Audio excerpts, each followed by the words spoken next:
Hi, my name is Jennifer Manawis, and in this video, I'll show you the third stage of reprocessing reusable medical devices, which is the sterilization stage. We use steam sterilization in our workplace.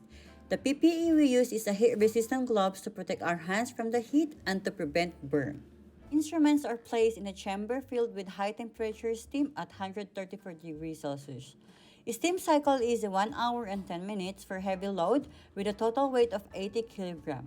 Sterilization time is 4.5 minutes and the dry time is 35 minutes, while light load total weight is 25 kg for 45 minutes in total cycle.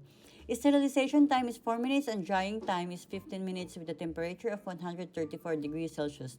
We use light load when there's a fast track RMDs like eye instrument or Steriplus, but not exceeding the total weight.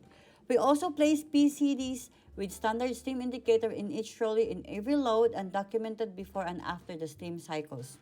Proper loading of instruments and equipment during sterilization is crucial to ensure effective and safe results. Place heavier items at the bottom, arrange lighter items on the top. Allow space between items.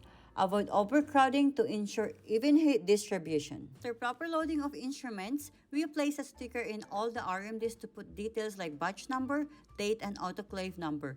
We ensure that all information required in this process will be documented to help with the traceability of sterilized RMDs.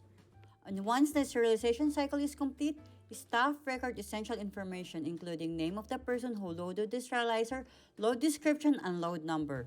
Also, the results of cycle monitoring like dry, intact seals, correct color change, and the chemical indicator. Proper handling of the RMDs, proper PPE, correct posture, and body mechanics will help reduce strain, burns, and fatigue during manual tasks, allowing workers to complete their tasks quickly and safely. Proper manual handling techniques minimize the risk of accidents or injuries.